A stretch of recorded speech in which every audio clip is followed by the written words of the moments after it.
My coworker lawyer said he liked me, but we've been best friends for 15 years. I swear to God, if he smiles at me like that one more time in court, I'll either pass out or kiss him, and both would be career suicide. That was the exact thought running through Jordan Thomas's head as he stood beside his best friend and co-counsel, Mitchell Reed, during a high-profile wrongful death trial in Manhattan. 15 years of friendship, 15 years of late-night study sessions, hangovers cured by greasy diners, and every milestone shared, but nothing had ever prepared Jordan for this. For the way Mitch had looked at him yesterday, not like a friend, not like a colleague, but like something sacred, like someone he'd been hiding love for far too long. It was the kind of look that made your bones ache from silence. Jordan, a Black Omega attorney known for his calm logic and steady rise in New York's brutal legal world, had spent years perfecting his detachment. He buried his heat cycles in suppression meds, deflected alpha attention like a pro, and kept personal matters miles away from the courtroom. And Mitch was his safe space, a beta, gentle, rational, loyal to the core, never once crossed the line. Until last night, they'd been celebrating a major win, one of those rare slam dunks where justice actually felt real. The firm was buzzing, but Mitch had insisted Jordan skip the after-party. Just us, he'd said. Rooftop, like old times. The air had been thick with summer heat, their whiskey glasses sweating like they were, and Mitch had leaned in too close. I can't keep pretending, Jay, he'd said, voice tight. You know I've loved you, right? Jordan had choked, literally choked, on air, on the weight of 15 years of denial, on the knowledge that nothing would be the same. He hadn't replied. Not that night. Not the next morning either. Now they were in the courtroom again, side by side. Jordan felt Mitch's presence like a fire just out of reach. He was professional, sharp, every move calculated, except when he glanced at Jordan like the confession was still hanging in the air between them. And it was. Jordan's heart beat painfully fast, lungs tight with something that wasn't fear, but wasn't quite relief either. What if this destroyed them? What if this was finally the beginning? Later that day, as they stepped into the conference room, Jordan shut the door behind them.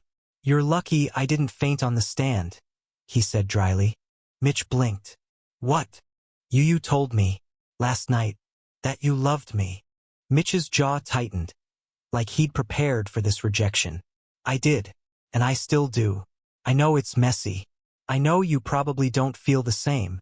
I didn't say that, Jordan cut in. A beat, then two. Mitch's lips parted slightly, confusion dancing across his face. Wait, what are you saying? I'm saying, Jordan said quietly, I need time, but I'm not running. I just Mitch, 15 years. You were the only thing in my life that never got complicated. Mitch stepped closer. Love complicates things, but it also clears the noise. Jordan looked away, heart racing. You're not an alpha. You're not what people expect for me. Since when have we ever cared about what people expect? Silence. Then Jordan whispered, I care what you expect. Mitch didn't answer with words. He stepped forward and gently reached for Jordan's hand. Not demanding, just present. It was enough. In the weeks that followed, things got weird. Not bad, just weird. They still worked together, trial partners, rhythm intact. But there was something new now. A slowness. A series of lingering touches when no one was looking. Quiet, late-night texts. Jordan found himself laughing more. Leaning in without thinking. Dreaming about Mitch's voice when he wasn't around. But also doubt. Jordan's Omega instincts, suppressed for years, began to stir. His biology flared in ways he wasn't ready for. He'd chosen the beta path for safety, for control. Mitch was safe, but love was never safe. One night, during a heat wave, Jordan stood at his apartment window, his skin too hot, his emotions too loud. The city buzzed below like his blood. Mitch texted, Are you okay? Jordan stared at the message. Typed, deleted, typed again. Finally, I think I'm falling apart. The reply came instantly. Then let me hold the pieces. It happened during their next case. an emotionally gutting wrongful eviction case against a corrupt developer. The client was a single mother. Jordan, usually calm, broke down in the hallway after hearing the woman's full story. "I'm not good at this," he muttered to Mitch. "Carrying this much, it hurts." Mitch didn't try to fix it. He just said, "That's why you're good, because you do care. And it's not weakness. It's your gift." Jordan turned to him, breath catching. "Then why does it feel like breaking?" "Because breaking is what happens before you let someone in." They didn't kiss then, but later that night after they won the case. After Jordan took off his tie and let his breath finally shake, Mitch kissed him like he meant to stay forever. And Jordan let him. Of course it wasn't easy after that. The office whispered. A senior partner cornered Jordan about inappropriate optics. Another Omega lawyer gave him a cold smile. "So you're the one who bagged a beta. Cute." It stung. But Mitch always had his back. Even when the firm tried to separate them, he fought to stay on the same team. "If you move him, I leave," he said bluntly. "We're a package." And eventually the noise died down.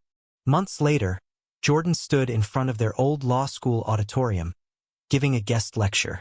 Mitch sat in the back row, pretending not to smile like a fool every time Jordan looked his way. A student asked, "What's the hardest case you ever won?" Jordan paused, then said, "The one where I finally admitted I loved my best friend." The room laughed. But Mitch, he stood up, right there, right in front of everyone, and walked to the stage. "You never actually said it back," Mitch teased. Jordan blinked. Then, into the mic steady and true, "I love you, Mitchell Reed." And the auditorium exploded. That night, alone on the rooftop again, Jordan leaned into Mitch's arms. The city pulsed below, but up here it was just them. "You realize," Jordan whispered, "you ruined our friendship." Mitch smiled against his neck. "Good. It was never meant to stay just that." Jordan pulled him close. 15 years too late. Or right on time. And in the quiet, wrapped in something warmer than the summer night, they knew. Some love stories take years to find their way. But the wait, it makes the truth taste sweeter. Even for a guarded Omega and the Beta who never let go. Thank you for listening. If you find it interesting, please like and subscribe to follow the next stories.